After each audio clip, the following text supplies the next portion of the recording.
Balitang Bayan.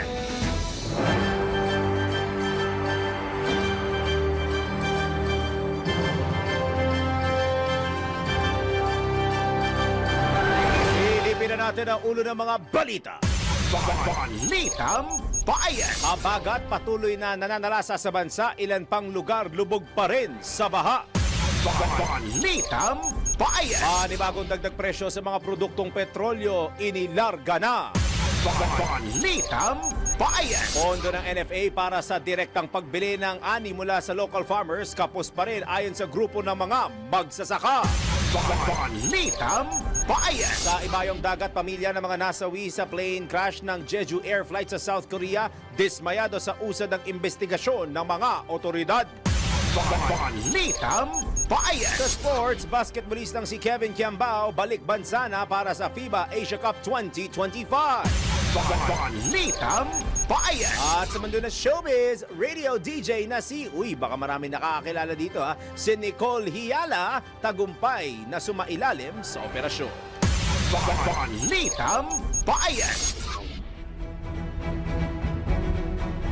Mula sa kaninang umaga, isang maganda at maulang tanghali Luzon, Visayas, Mindanao, Metro at Mega Manila sa buong bansa at sa buong mundo. Ngayon po ulit ay araw ng Martes, 22 na po sa buwan ng Hulyo 2025. Sa ikatlong pagkakataon, wine-welcome ko po ulit kayo ngayon naman sa Balitang Bayan dito lamang sa DWIZ News Nationwide, DWIZ News TV at Aliw Channel 23. Tuloy-tuloy na balitaan at informasyon ng ating pagsasaluhan hanggang alauna po ng hapon. Ako po muli ang inyong kasama sa ngalan ni Drew Nasino, Daryl Justin.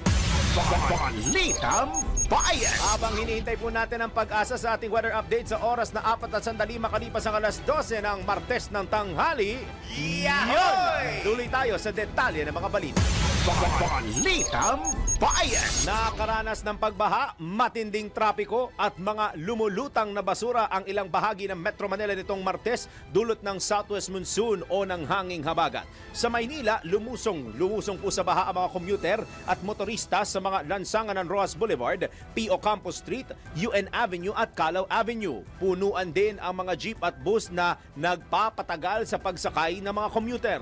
Nagpadala naman ng mga sasakyan ng Philippine Navy upang tumulong sa mga na-stranded na pasahero. Sa Quezon City, makikita naman po ang tambak ng basura sa mga binahang bahagi ng G. Araneta Avenue, A. Bonifacio Avenue at Quezon Avenue patungong E. Rodriguez Avenue. Sa lungsod naman po ng Valenzuela, umabot po hanggang ikalawang palapag ng ilang bahay malapit sa Tulyahan River ang baha. Tinatayang nasa higit kumulang 800 katao na kasama ang kanilang mga alagang hayop ang lumikas patungong Valenzuela National High School sa Barangay Marulas. Naputol din, patay tayo dyan, naputol din ang supply ng kuryente sa naturang paaralan.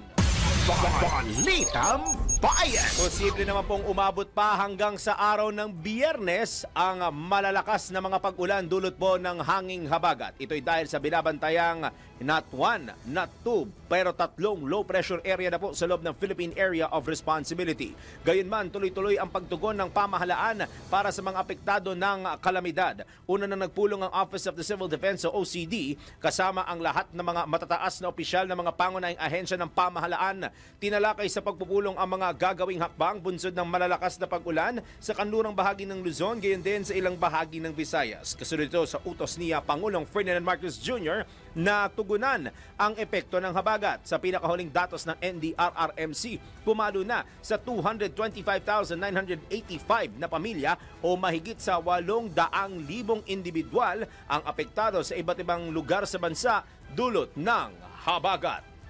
Balitang Bayan. Sa minutos na po, 6 minutes makalipas ang alas 12 ng Tuesday afternoon. Sa iba pang balita, umakyat na sa 11 ang napaulat na namatay sa iba't ibang bahagi ng bansa dahil sa patuloy na pananalasa ng bagyong Krising na pinalakas pa ng habagat at low pressure area o LPA. 6 dito ang mula sa Negros Occidental, kabilang ang isang 12 taong gulang na batang nalunod sa ilog at isang 84 anyos na lalaking nalunod sa loob ng sariling bahay sa Binalbagan. Sa tala po ng NDRRMC. 3 ang namatay sa Northern Mindanao, 1 sa Davao Region at 1 sa Caraga Region. Dahil po sa patuloy na banta ng masamang panahon, nananatiling naka-red alert status ang Office of the Civil Defense kung saan naka-full deployment ang lahat ng emergency response teams at aktibo ang 24/7 monitoring ng National Disaster Risk Reduction and Management Council o NDRRMC upang agarang tumugon sa mga insidente. Balitang Bayan! Muli naman pong inilarga ng mga kumpanya ng langis. Magkakasabay na bad news po mula sa mga pagbaha at sa malalakas na mga pag-ulan. May pagtaas na naman po kasing naganap sa presyo ng mga produktong petrolyo ngayong araw. Ipinatupad ng Sea Oil at Shell ang dagdag na 40 centavos sa kada litro ng gasolina, 1 peso and 10 centavos naman po sa diesel, habang 70 centavos sa kerosene. Sayang yung mga kababayan natin na hindi nakabiyahe kanina, panigurado hindi sila nakaabot dun sa pagpapagas nila. Mayroon din katulad na price adjustment ang Petrogas at Clean Fuel, maliban sa kerosene na wala sila. Nagsimula ang price adjustment kaninang alas 6 ng umaga sa lahat ng oil company, maliban sa Clean Fuel na magsisimula mamayang alas 4 ng hapon. Ito na ang ikalawang sunod na linggong magpapatupad ang mga oil companies ng price increase. Una nang itinurong dahilan ng Department of Energy Oil Industry Management Bureau ang hindi nagbabagong paglago ng oil demand forecast at mga espekulasyong magpapabagal ang tariff policies ng US sa global economic growth at energy demand. Balitang Bayan! 8 minutos na po, 8 minutes makalipas ang alas 12 ng Tuesday afternoon. Yahoy! Kapos po sa pondo ang National Food Authority o NFA para direktang bilhin ang ani ng mga lokal na magsasaka dahilan upang manatiling nakasandal ang ahensya sa mga middleman sa kabila ng mga pambabarat nito. Ayon kay Sinag Chairman Rosendo So, sa panayam ng DWIZ mula Hulyo hanggang Disyembre aabot sa 220 bilyong piso ang kinakailangang halaga upang mabili ng NFA ang lokal na bigas sa mga magsasaka. Gayunman, nasa 5 bilyong piso lamang ang kasalukuyang pondo ng NFA, malayo sa higit 200 bilyong piso na kinakailangan. Wala. Hindi mangyayari yan dahil ang hinaharvest natin sa isang taon umaabot ng 300 bilyones. Pondo na mas i-increase yung pondo ng NFA. Ngayon kasi 9 billion isang taon lang. So wala talaga. No? And itong harvest season na mula July hanggang December, kailangan ng almost 220 bilyones. Ang pondo lang ng NFA is 5 billion. Maski Yan, sa kabila po nito, kinumpirma ni Kasendong na sapat ang supply ng bigas sa bansa sa gitna ng pananalasa ng habagat at bagyo. ano naman, oversupply pa rin tayo sa bigas. No? Mm-hmm. Napakinggan po ninyo ang tinig ni Sinag Chairman Rosendo So sa panayam ng DWIZ. Balitang Bayan! Umabot na po sa 7,500 na pamilya ang pansamantalang nanunuluyan sa mga evacuation center sa buong bansa dahil sa walang patid, walang tigil na pag-ulan na dulot ng habagat at 3 low pressure area na kasalukuyang binabantayan sa loob at labas ng Philippine Area of Responsibility. Ayon sa ulat ng Department of Social Welfare and Development o DSWD, nagpapatuloy ang preemptive evacuation sa ilang mga lugar upang matiyak ang kaligtasan ng mga residente, kaya inaasahang madaragdagan pa ang bilang ng mga inilikas sa mga susunod na oras. Kaugnay nito, tiniyak naman ni DSWD Secretary Rex Gatchalian ang agarang pamamahagi ng tulong sa mga apektadong pamilya kung saan prioridad ang pagbibigay ng pagkain ng mga pangunahing pangangailangan sa mga evacuee na labis na naapektuhan ng malalakas na pag-ulan at pagbaha. Balitang Bayan! Umabot naman po sa 118,000 customer ng Meralco. Dito po yan sa National Capital Region at Makarating Probinsya ang walang supply. Ito yung malungkot pag umuulan tapos nawalan ka ng kuryente. Pinakamasaklap pag nawalan ka ng kuryente, yung patulog ka na sa gabi. Nako, kahit sabihin ho ninyong umuulan, iba pa rin yung pakiramdam na kahit malamig yung simoy na hangin dahil sa ulan, meron kang electric fan kahit papano na umaandar para hindi ka manlagkit o magpawis. Kahit naman malamig, may mga taong pinapawisan pa rin Tulad ko, di ba? Pinapawisan ako kahit na malamig ang simoy ng hangin dito sa loob ng studio. Pagka, yung alam mo yon, hindi mo naman maiwasan lalo na kung yung tao ay pawisin. Umabot niya po kasi sa 118,000 customer yung nawalan po ng supply ng kuryente ngayong araw. Dulot lang po yan ng habagat.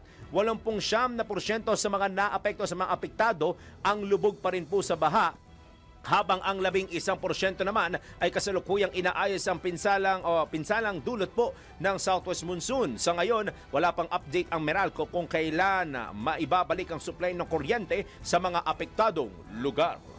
Balitang Bayan. Yan yung pinaka worst case situation dyan. Yung wala ka ng kuryente, hindi pa alam kung kailan maibabalik yung kuryente.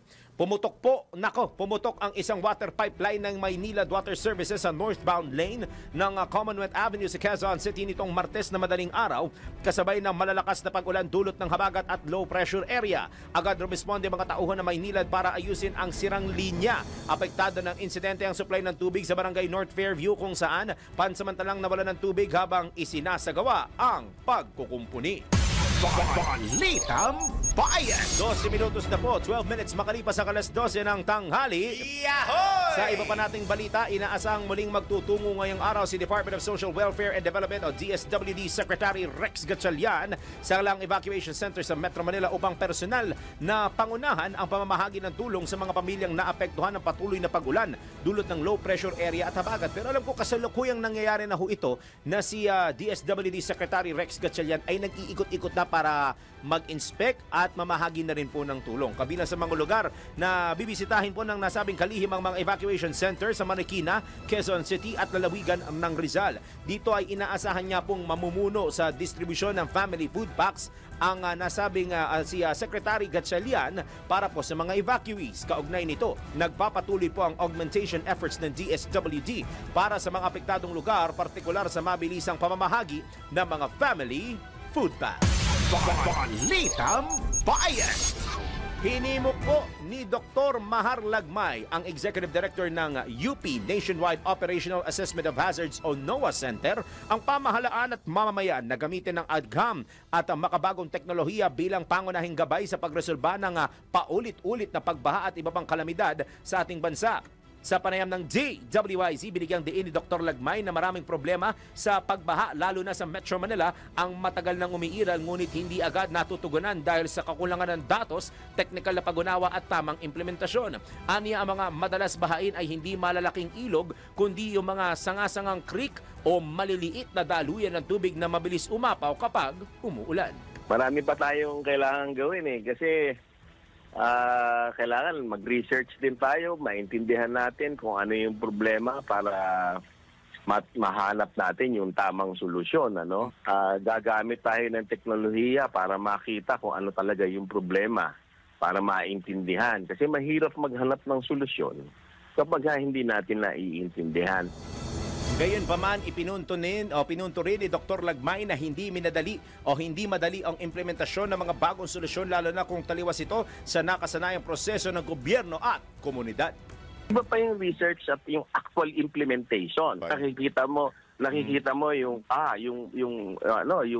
resulta kaagad. Kaya importante rin yung operational research na tinatawag. Kaya nga ang NOAA ay Nationwide Operational Assessment of Hazards. Kasi habang nire-research mo, kapartner mo na yung gobyerno. Para hindi ka na maghihintay ng 20 years. So nakikita mo kaagad yung resulta kasi ini-implement mo na, ino-operationalize mo na. Pag maganda yung resulta, ay tanggap na kaagad yun, di ba?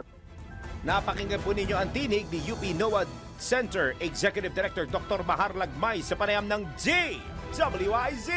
Balitang Bayan. Umabot na po sa 17 million pesos. 17 milyong piso ang naitalang pinsala sa infrastruktura na iniwan ng bagyong Krising sa lalawigan po ng Ilocos Sur. Ayon sa Provincial Disaster Risk Reduction and Management Office, kabilang sa mga nasira ang isang daycare center sa Barangay Lubang, Cervantes, ilang farm-to-market roads, pasilidad ng ospital at flood control projects. Tinatayang nasa 20,000 pamilya na ang naabutan ng tulong mula sa Department of Social Welfare and Development tulad ng family food packs, hygiene kits at sleeping kits. Maliban dito, nagbigay na rin ng serbisyo medikal at gamot ang Provincial Health Office sa mga nasa lanta ng bagyo.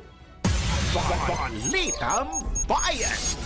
Nakipagpulong si Pangulong Ferdinand Marcos Jr. kay U.S. Secretary of Defense Pete Hegseth upang pagtibayin ang matagal ng alyansa ng Pilipinas at Estados Unidos. Nangyari ito sa unang araw ng kanyang opisyal na pagbisita po dyan sa Amerika. Binigyang diin ni Pangulong Marcos ang kahalagahan ng ugnayang militar ng dalawang bansa, partikular sa pagpapanatili ng kapayapaan at katatagan sa West Philippine Sea at sa mas malawak na rehiyon ng Indo-Pacific region. Isa sa mga tinututukan ng Pangulo ay ang importansya ng mga isinasagawang joint military exercises ng Armed Forces of the Philippines o AFP at ng US military. Anya, ito ay mahalagang bahagi ng pagpapalakas sa kakayahan ng bansa sa harap ng mga banta sa seguridad. Inilahad din ng Pangulo ang patuloy na modernisasyon ng AFP at hinikayat ang Estados Unidos na ipagpatuloy ang suporta upang mas mapabilis ang prosesong ito. Dagdag pa niya, ito ay hakbang tungo sa mas matatag na depensa at mas epektibong pagtugon sa mga krisis. Balitang Bayan. 17 minuto na po, 17 minutes makalipas ang alas 12 ng Tuesday ng tanghali. Yahoy! Tanggap muna tayo ng mga report. DOTR nag-deploy ng mga libreng sakay para sa mga stranded. Kung saan-saan yan, alamin mula ka Patrol 45, Raul Esperas. Nagtalaga ng libreng sakay ang Department of Transportation, gayon din ang Philippine Coast Guard sa iba't ibang lugar sa Maynila para matulungan ang mga na-stranded na pasahero. Ang mga lugar ng Quiapo, Loton, Pilcoa, gayon din ang lugar sa Angono at Alabang ay pinadalhan ng mga bus ng ating pamahalaan upang matulungan ang mga na-stranded nating mga kababayan na patuloy na nagtatrabaho dahil pa rin sa sama ng panahon. Pinapayuhan naman ang ating mga kababayan na apektado na mag-ingat at manatili na lang sa tahanan kung hindi naman importante ang kanilang paglabas sa kanilang mga tahanan. Raul Esperas, Patrol 45, nagbabalita ng tama, naglilingkod ng tama, Simpil May Todo Locas, DWIC. Balitang Bayan. Isa pang report. Libreng sakay ng PCG sa mga binahang lugar, sinamantala ng mga apektadong pasahero dito sa Metro Manila. Report mula kay Patrol 24, June Samson. Kuyang June. Kuyang, nagpapatuloy pa rin itong libreng sakay o paghatid at pagsundo ng Philippine Coast Guard sa mga stranded na pasahero sa iba't ibang lungsod dito sa Metro Manila. Gamit ng PCG ang kanilang mga bus at sa paghahatid lalo na sa mga nakatatanda at kababaihang stranded sa mga binahang kalsada. Kabilang sa balikang biyahe para sa libreng sakay ay Quiapo Fairview, Quiapo Angono Rizal, Rojas Boulevard Sucat, Loton, Alabang at Pilcoa Fairview. Sa Valenzuela City naman, isinakay ng PCG sa mga bangka ang mga apektadong manggagawa o yung mga pasahero na hindi makabiyahe dahil sa hanggang binti na baha. Patrol 24, June Samsung. Kuyang Jun. So ibig sabihin, yung libreng sakay ng PCG, hindi lang ito yung mga four-wheel vehicle na ino-offer nila. Meron din sila, sabi mo, may isinakay din sila sa bangka. Tama ba ako? doon sa ibang bahagi ng Metro Manila, gaya sa Quiapo, sa Fairview, sa Angono, sa Rojas Boulevard, sa Sucat, sa Loton, hanggang sa Alabang, pati Pilcoa, Fairview, ay bus. Yung mga malalaking bus at truck ang ginagamit nila. Pero sa Valenzuela City ay bangka na yung kanilang ginagamit na libreng sakay dahil sa sobrang lalim na ng tubig baha. So ibig sabihin, lubog na lubog pa rin pala yung mga lugar. Pero ito bang libreng sakay na ibinigay ng PCG, hanggang ngayong araw o titignan pa nila yung sitwasyon kung ipagpapatuloy nila ito hanggang bukas? Actually, nagsimula ito kahapon pa hanggang kagabi at kaninang umaga nagpapatuloy pa rin. At depende yan sa magiging sitwasyon ngayong hapon dahil medyo sumisikat na itong araw kaya may posibilidad na bababa na yung tubig baha. Pero nakaantabay pa rin daw yung mga libreng sakay na ipinagkakaloob ng PCG. Naku, yung iba dyan, wag magpapaloko Kuyang Jun dyan sa mga pagsikat ng araw. Baka sakaling saglit lang yan, pero tingnan mo, wala pang isang oras, bigla na naman bubuhos yung ulan panigurado. Sana nga, wag naman na sana na bumuhos pa yung malalakas na ulan. Pero kung tingnan mo, dahil sa pagtaya nga din ng Pag-asa, sinasabi nila tuloy-tuloy pa ito. Pero anyway, ang mahalaga dyan, at least yung mga kababayan natin, Kuyang Jun, safe silang maihatid sa kanilang patutunguhan. And at the same time, hindi na nila kailangan isipin yung transportasyon, lalo na doon sa mga apektadong lugar na hindi na talaga nadadaanan. Salamat, Kuyang Jun. Tama yun. Nang kapatuloy nga yung serbisyo ng PCG. Lalo na, dagdag ko na, may papasok na bagyo na papangalan ng Bagyong Dante. Ayun. Patrol 24, June Samson. Para sa impilang may todong lakas, DWIG, nagbabalita ng tama, naglilingkod ng tama. Balitang Bayan. Samantala, isa pa pong report. Mga dapat gawin para maiwasan ang palagiang pagbabaha tuwing tag-ulan. Tinukoy po ni Senator Legarda kung ano-ano yan. Alamin sa live report ni Patrol 19, Celi Ortega Bueno. Ate Celi. Inisa-isa ni Senator Loren Legarda ang mga dapat nating gawin para maiwasan ang malawakang pagbaha sa bansa. Ayon kay Senator Legarda, marami tayong magagawa para mapigilan ang pagbaha sa panahon ng tag-ulan tulad ng mga sumusunod. Istriktong implementasyon ng Ecological Solid Waste Management Act kung saan hiwalay ang nabubulok na basura sa hindi nabubulok. Huwag gumamit ng single-use plastic. Huwag magtapon ng plastic, bote, lata sa kalsada, sa tabing bahay, sa open dump site kung saan ipinagbabawal ito sa umiiral na batas. Disiplina sa pagtatapon ng basura dahil kitang-kitaan niya ang mga basura sa mga waterways, canals, esteros at sa mga ilog. Hindi daw dapat tinatayuan ng gusali ang mga kanal, estero at lahat ng waterways na daluyan ng tubig. Dapat daw malinis ang mga ito upang maibalik ang daluyan o daanan ng tubig. Dapat din anyang tumulong ang lahat ng mamamayan sa paglilinis na ginagawa ng Metro Manila Development Authority o MMDA at mga local government units sa paglilinis ng mga estero, kanal at waterways. Bawal anya na magtapon ng basura sa dagat ang lahat ng mga bangka, barko, lahat ng mga sakyang pandagat dahil sa panahon ng habagat nadadala sa mga dalampasigan ang mga basura. Hindi anya dapat magtapon na anumang basura sa kalsada, kanal, waterways, ilog at dagat. Giit ni Legarda, ang ating mga dagat at ilog ay buhay at hindi mga basurahan na dapat nating pangalagaan. Matagal na advocacy ni Legarda ang pangangalaga sa ating kapaligiran at kung paano maibsan ang epekto ng climate change sa bansa. Ito sa Patrol 19, Celi Ortega Bueno, para sa impilang metodong lakas sa DWIC, nagbabalita ng tama, naglilingkod ng tama. Kapag may bagong balita, naka-on air, agad-agad, DWIC Patrol Report. Maraming salamat sa ating mga IC Patrol reporters. Pero, Ninya, isa pang report.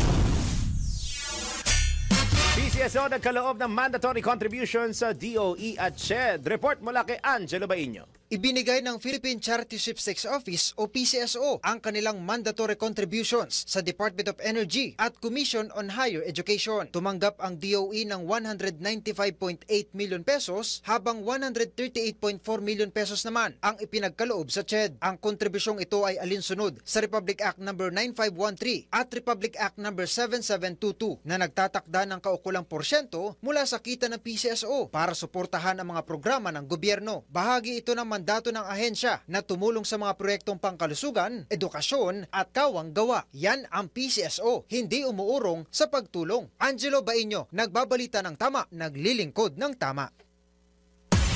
Balitang Bayan. Kahit hindi po kayo nanalo at hindi ho kayo nakasungkit ng premyo dyan po sa 645 Mega Lotto at syempre sa iba pa pong laro ng PCSO ba?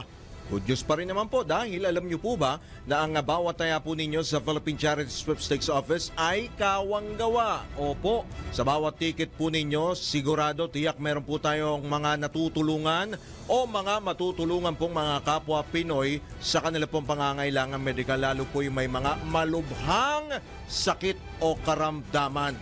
Dahil sa PCSO basta kawang gawa at pagtulong, hindi ka nila uurungan. Kaya palaging tandaan, ang bawat taya may kawang gawa.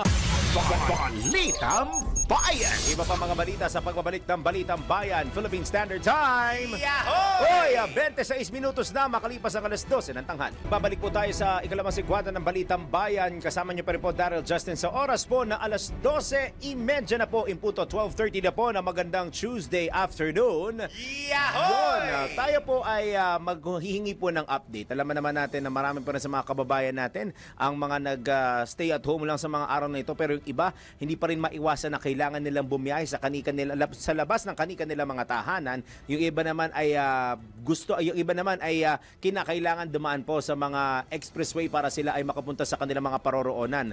Ngayon naman, kuha tayo ng update at magtanong-tanong na rin tayo sa sitwasyon dyan sa may North Luzon Expressway o NLEX. Nasa kabilang linya ng ating komunikasyon ng Assistant Vice President for Traffic ng NLEX Corporation na si Ginoong Robin Ignacio. Mr. Ignacio, magandang tanghali po. Daryl Justin, live po tayo, DWIZ Aliyo Channel 23. Good afternoon, Sir Dahard, and good afternoon din po sa ating mga taga-subaybay. Yun, Sir Robin, alam ko, isa rin, it's been a very busy past few days na rin po sa inyo, especially na tuloy-tuloy nga yung mga naging pag-ulan at for sure mga pagbaha na naranasan din natin. Sa ngayon po ba, at this very moment, kamusta po ang sitwasyon dyan sa kabuuan po mismo ng North Luzon Expressway, sir? Opo, sa mga oras na to, wala naman po tayong namomonitor na pagbaha dito po sa kahabaan ng NLEX, maging dito sa kahabaan po ng SCTEX. At ganun din po na ang ating traffic, yung daloy ng traffic po natin ngayon ay mabilis, light traffic po tayo sa lahat ng areas ngayon. Ayun. So for the past few days ba, Sir Robin, may mga naranasan din ba kayo ng mga naging challenges ninyo dyan po sa North Luzon Expressway? At so far, ano yung pinaka naging mahirap po na naging challenge ninyo? Lalo na dumaan ito at patuloy pa rin na nalalasa itong mga pag-ulan, itong dala po ng habagat at lalo na ngayon, mayroon pang hindi isa, hindi dalawa, kundi tatlong low pressure area na binabantayan po sa loob at labas ng Philippine Air Responsibility. Opo, ang NLEX naman po, yung kahabaan ay nadadaanan naman po kahapon ng maghapon. Bagamat meron na pong mga reported na talagang flooded areas within the vicinity of NLEX, including na po itong MacArthur Highway. Tuloy-tuloy po yung daloy ng traffic po natin na maghapon. Maliban na lang po nung pagsapit po ng late afternoon, around 5 p.m., kung saan po ay nagkaroon po tayo ng pag-build up po ng tubig dito sa Balintawak Toll Plaza at ganun na lang din po na nag-build up ng traffic po natin lampas po ng Paso de Blas dito sa may Valenzuela area at unti-unti na rin po na nag-build up po ng tubig dito sa may ilalim po ng Paso de Blas interchange dito sa may Malinta at yun po, tuloy-tuloy na tumaas at bandang 6:40 p.m. po ay impassable na po ito sa lahat ng klase ng sasakyan. Meron naman po tayong pumping system po dito sa may ilalim po ng Valenzuela interchange at yun po sa maghapon po, tuloy-tuloy po gumagana po yun. Pero nung bandang hapon po, lalong-lalo na po nung na-monitor po namin na talagang yung pinapump out po namin tubig ay karamihan po ay bumabalik na lang din po sa loob ng NLEX.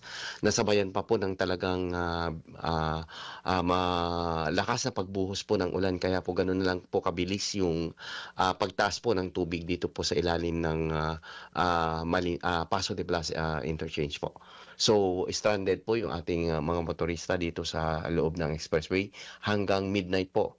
Kahit po kami po ay agad-agad na nagbukas na po ng mga U-turn para po yung mga nanggaling Metro Manila ay pwede na rin pong bumalik ulit ng Metro Manila or ibang routes ano po. Ganun din po yung galing norte, nagbukas po kami ng dalawang U-turn po dito sa may Kawayan area para makabalik po yung ating mga motorista. Ngayon naman na Mr. Ignacio, gusto ko lang malaman kasi 'di ba over the past few months may mga ilan naging incidents din naman sa loob mismo ng expressway na may mga naging damaged structures kasi due to unfortunate circumstances na nangyari over the past few months. Kasalukuyan bang nagawa na po ba ito? Hingi lang ng update dito kung nagawa na po ba yung mga naging damages dito at kung hindi pa how affected po ba itong continuous na pag-construct o pagre-reconstruct ng mga nasirang structures if meron po? Hello po. Yes, sir. Opo. Yes po. Opo. Damages regarding po saan mga yung mga facilities. Yung previous month na, 'di ba, yung mga interchanges natin na mga nadali po dun sa mga aksidente, meron pa bang mga ongoing repair ngayon na ginagawa o successful na yung mga repair nito? O kung meron man po apektado for sure nitong mga naging pag-ulan na nakarang araw, kung meron man. Opo. Yun pong binabanggit po natin ay yung Marilao Interchange Bridge lang naman po ito yung na-damage nga po at natapos naman na po natin yung pag-repair po nung bago pa po mag-Holy Week at yun po natapos yung pag-repair at hanggang ngayon po ay ayos naman po nadadaanan na po lahat ng ating lanes doon, maging yung sa ibabaw ng tulay. At yun po, sa awa ng Panginoon po ay hindi naman po affected po ng pagbaha po yung area. Bagamat yung Marilao River po, yung nandun sa ilalim, ay halos puno rin po kagabi, pero hindi naman po natin naranasan na hindi madaanan po yung sa ibabaw sa may expressway. Ayun. At least ang maganda doon yung nasabi nyo ni River ay hindi nga nag-overflow at hindi na naka-apekto pa sa magiging daloy ng trapiko at sa anumang parte ng kakalsadahan po dyan sa may North Luzon Expressway. Ngayon naman, Sir Robin, fast forward na ng konti, gaya nga na nabanggit ko, meron tayong inaasahan ng mga panibagong samaan ng panahon sa loob ng Philippine Area of Responsibility. Ano pa yung mga patuloy na paghahanda o yung mga patuloy na programa na isinasagawa ng NLEX para masigurong safe at dire-diretso ang magiging biyahe ng ating mga kababayan despite the inclement weather na nararanasan natin simula pa noon at hanggang sa mga susunod na araw? Opo, sa ngayon po ay tuloy-tuloy naman po yung aming mga pumping system po para po kung may ma-accumulate na tubig po sa loob ay may ipapump out ano po. Pero tama po kayo, maaaring hindi pa rin po maiwasan na mangyari po ulit yung nangyari kagabi kasi kung talaga pong marami na pong tubig sa kapaligiran, lalong-lalo na po sa labas ng NLEX, ay parang useless din po yung pinapump out natin na tubig. So kami naman po ay nakapagbukas na po ng mga U-turn areas malapit po dyan sa naranasan natin pagbaha kahapon. At ganun din po na yung mga personnel po natin ay nakadeploy ngayon para siguraduhin po na pag may na-monitor po na pag-start ng pag-build up ng flood water ay kailangan po ay wag na pong padaanan yung area para wala pong malubog. At yun po, isa pa po, kagabi sa dami po ng na-strand na motorist, nagbigay din po kami ng mga tubig at mga biskit ano po para lang po ma-alleviate po yung gutom ng iba. Kaya lang sa dami po talaga ng na-strand na motorista ay hindi na po nabigyan lahat po yung naipit dito sa loob ng NLEX. So, yun po yung paghahanda po natin. So, ang mas mainam po siguro, hinihiling natin sa ating mga kababayan na kung ganito po yung weather at hindi rin lang naman po importante or kaya po ipagpaliban po yung kanilang pagbiyahe ay baka mas mainam naman po para hindi po magdagsaan po ulit. Lalong-lalo na po ang naranasan po ng NLEX, yung maghapon po, nadadaanan naman po pero hindi po talaga nakakapasok kaagad sa Metro Manila yung traffic dahil napag-alaman po natin na napakarami din pong binabahang lugar dito sa loob ng Metro Manila. Kaya po yung palabas ng NLEX galing papuntang Metro Manila ay hindi po nakadaloy po kaagad-agad ng maghapon na yon. Ayun.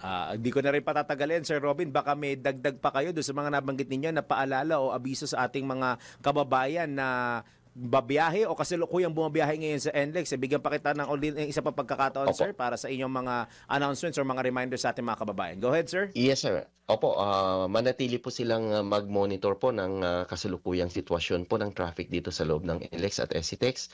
Meron po kaming sa mga updates sa aming social media, sa aming Twitter or X account na at NLEX Expressways at sa aming Facebook na NLEX Corporation. At kung sila po ay hindi makapag-monitor dito, pwede rin po silang tumawag sa 135,000 para po sa sitwasyon po dito sa loob ng NLEX. Ayun, Mr. Robin Ignacio, muli maraming salamat po sa inyong oras at asahan niyo po na bukas po ang aming himbilan dito sa DWIZ. Kung meron kayong panibagong mga anunsyo o mga reminders at mga kailangan ipabatid sa ating publiko para mas maging matiwasay at mas maging maayos po ang kanilang pagbiyahe dyan sa may NLEX. Maraming salamat, sir, at maulang hapon. Mag-ingat po kayo, sir. Opo, maraming salamat po sa DWIZ at magandang hapon po. Napakingibon natin at nakausap natin si Mr. Robin Ignacio, ang Assistant Vice President for Traffic ng North Luzon Expressway. Balitang Bayan! Tuloy-tuloy muna tayo sa ating balitaan. Ipapakalat ng Philippine National Police ang 12,000 personnel para sa ika-4 na State of the Nation address ni Pangulong Ferdinand Marcos Jr. na gaganapin sa ika-28 ng Hulyo. Ayon kay PNP Chief General Nicolas Torre III, magtatalaga ito ng advance team sa ika-26 ng Hulyo at itatalaga naman ang full deployment sa 2 susunod na araw. Samantala, nakikipag-ugnayan na rin ang PNP sa Department of the Interior and Local Government o DILG kaugnay sa pagpapatupad ng gun ban sa darating na zona. Balitang Bayan! In punto, 20 minuto na lamang po, mag-aalauna na ng hapon. Tanggap ulit tayo ng mga report. Kalusugan food truck ng Office of the Vice President o OVP agarang naghatid ng tulong sa mga apektado ng sama ng panahon sa Quezon City. Detalye Patrol 17, Jopel Peleño. Agad na tumugon at namahagi ng food packs ang Office of the Vice President Disaster Operations Center o OVP-DOC sa pamamagitan ng OVP Kalusugan Food Truck sa Barangay Manresa, Quezon City kaninang umaga. Pinangunahan ng OVP-DOC ang pamamahagi ng mga hot meals at tubig sa mga evacuee, responders at iba pang mga volunteers matapos ang malakas na pag-ulan dulot ng low pressure area o LPA at habagat. Umabot sa higit 300 pack meals, biscuits at bottled water ang naipamigay sa isinagawang operasyon ng tanggapan ni Vice President Inday Sara Duterte. Sa kasalukuyan, patuloy rin ang paghahanda ng mga kawani ng OVP-DOC para sa mga susunod pang gagawing relief operation at sa makikipag-ugnayan sa mga lokal na pamahalaan at DRRM offices para sa iba pang kinakailangang tulong sa gitna ng kalamidad. Ito si Patrol 17 Jopel Peleño para sa Impilang May Todong Lakas, DWIZ. Nagbabalita ng tama, naglilingkod ng tama. Balitang Bayan. Ngayon naman isang live report. Babaeng pasahero na nasabat sa NAIA dahil sa peking dokumento, inilipat na sa Interagency Council Against Trafficking. Live report mula kay Patrol 24, June Samson. Kuyang June. Kuyang ipinasa na ng Bureau of Immigration sa Interagency Council Against Trafficking sa ilalim ng Department of Justice ang kustodiya at investigasyon laban sa paserong nasabat sa Ninoy Aquino International Airport Terminal 1. Ang 47 years old na babae ay naharang sa NAIA noong July 19 matapos tangkaing bumiyahe papuntang Kuwait gamit ang peking Overseas Employment Certificate. Batay sa verifikasyon ng immigration authorities, ay lumitaw na hindi nakapangalan sa pasahero ang ginamit na OEC at wala rin siya sa talaan ng DI Department of Migrant Workers System. Inamin naman ng babaeng pasahero na magtatrabaho sana siya sa Kuwait kaya nagbayad siya sa isang fixer para sa OEC assistance. Paalala naman ni Immigration Commissioner Joel Viado na tigilan na ang paggamit ng mga peking dokumento mula sa mga fixers at hinikayat ang mga nais magtrabaho sa abroad na magproseso lamang ng mga requirements sa Department of Migrant Workers. Patrol 24, June Samson. Para sa MP lang, may todong lakas, DWIZ, nagbabalita ng tama, naglilingkod ng tama. Balitang Bayan. Isa pa pong live report. Ilang panukalang batas para maging disaster resilient ang bansa isusulong sa Senado. Kung ano yan, kung sino magsusulong, alamin sa live report ni Patrol 19, Sally Ortega Bueno. Ate Sally. Dalawang panukalang batas na magiging daan para maging disaster resilient ang bansa ang isusulong sa Senado ni Senate President Pro Tempore Jinggoy Estrada.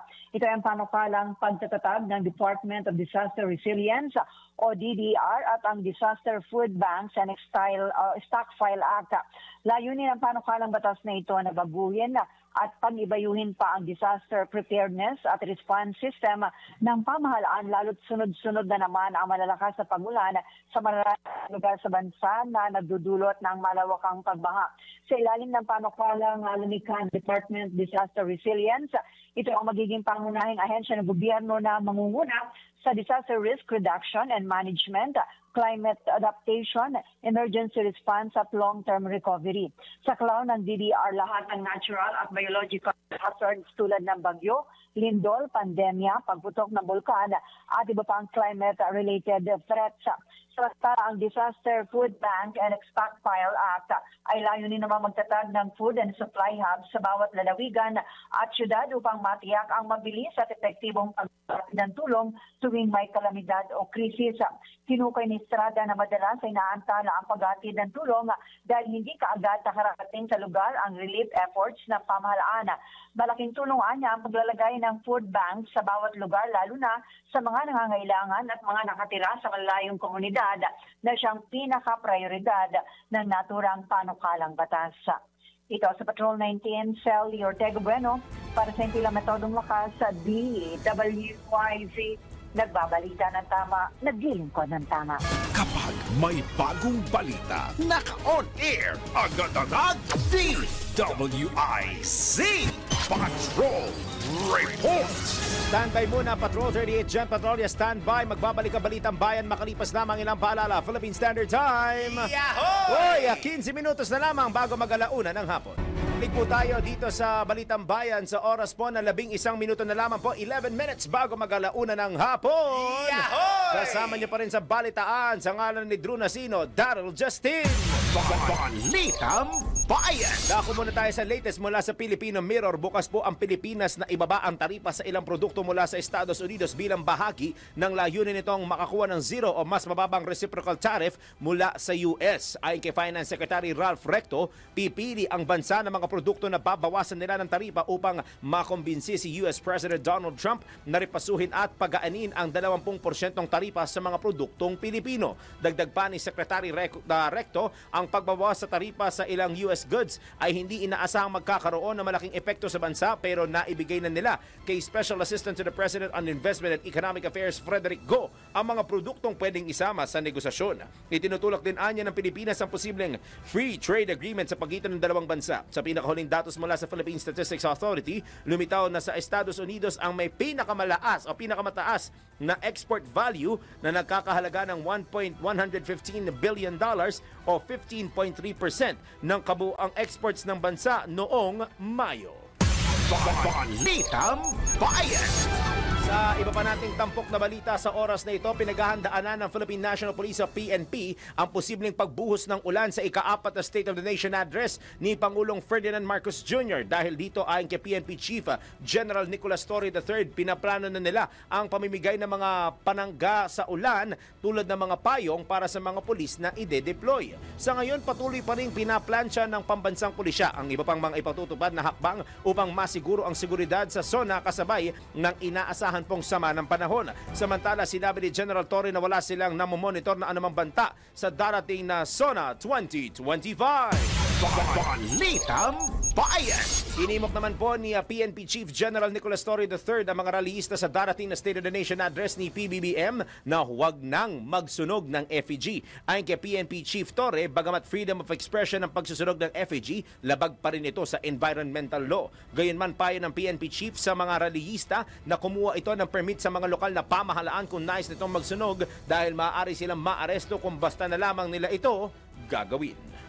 Balitang Bayan. Sa oras po na 8:08 minuto na lamang po bago mag-alauna ng hapon, tanggap tayo ng live report. Mga residenteng lubog na sa baha, ipinapalikas na forced evacuation, inirekomenda ng DILG sa mga LGU o sa mga residente. Live report mula kay Patrol 38 Jen Patrolya. Jen! Inirekomenda ng Department of the Interior and Local Government sa mga lokal na pamahalaan na magpatupad ng forced evacuation o sapilitang paglikas sa mga lugar na lubhang naapektuhan ng malalakas na pag-ulan dulot ng habagat. Sinabi ni Interior Secretary John Vic Remulla, kailangang iprioridad ang kaligtasan ng mga bata, matatanda at mga persons with disabilities. Batay sa inilabas na kautusan, sasaklolo rin ang Philippine National Police at Bureau of Fire Protection para sa pag-evacuate o paglilikas at pagbabantay sa mga iniwang lugar. Hinikayat din ng mga Pilipino na manatiling nakatutok sa mga impormasyon at anunsyo mula sa pamahalaan at sa mga otoridad. Ako si Patrol 38 Jen Patrolya nag-uulat sa himpilang may todong lakas DWIC, nagbabalita ng tama, naglilingkod ng tama. Balitang Bayan. Isa pa pong report. Marikina City Mayor Maan at Congressman Marcy Teodoro sanib puwersa sa pagtulong sa kanilang nasasakupan. Detalye, Patrol 30 Jelly Mendez. Patuloy sa pag-iikot sa mga evacuation center. Sa gitna ng mga pag-ulan at pagbaha, sina Marikina City Mayor Maan Teodoro at Marikina City 1st District Representative Marcelino Marcy Teodoro. Personal na kinamusta ni na Mayor Maan at Congressman Teodoro ang mga Marikenyo sa mga evacuation centers upang matiyak ang kaligtasan at maayos na kalagayan ng mga pamilya pamilyang nagsilikas, partikular ang mga senior citizens, persons with disability, mga buntis at kabataan. Katuwang na mag-asawang Teodoro ang iba't ibang ahensya ng pamahalaang lungsod upang masiguro na naibibigay ang mga pangangailangan ng mga evacuees, kabilang na ang gamot, pagkain, malinis na tubig, kumot at damit at hygiene kits. Nabatid na pumalo sa mahigit 20,000 individual o katumbas ng halos 5,000 pamilya ang nagsilika sa iba't ibang barangay sa Marikina City, kabilang na ang Barangay Tumana, Barangay Malanday, Barangay Nangka at Barangay Barangka. Na matapos itong ideklara ang ikatlong alarma alas 10 kagabi. Kabilang naman sa mga ahensyang katuwang ng lokal na pamahalaan ang Marikina Fire Volunteer, Marikina City Police at ang Department of Social Welfare and Development o DSWD. Sa kasalukuyan, nasa 16.4 meters o nananatili pa rin nakataas sa Alert Level 2 o Second Alarm ang antas ng tubig sa Marikina River. Ito sa Patrol 30. Jelly Mendez nag-uulat para sa impilang may todong lakas sa DWIZ. Nagbabalita ng tama, naglilingkod ng tama. Balitang Bayan. Isa pa pong report. Pumalo na raw po sa mahigit 2,000 katao ang inilikas at nananatili ngayon sa 22 evacuation center sa lungsod ng Maynila. Sanhi po yan ng patuloy na pag-ulan at baha. Detalye, Patrol 5, Aya Yupanco. Aabot sa 443 pamilya ang pansamantalang inilikas sa kanilang tahanan dahil sa patuloy na pag-ulan at pagtaas ng tubig baha sa ilang bahagi ng lungsod ng Maynila. Katumbas ito ng 1,183 na individual na kasalukuyang nananatili sa mga pampublikong paaralan, covered court at tanggapan ng Manila LGU na ginawang evacuation centers.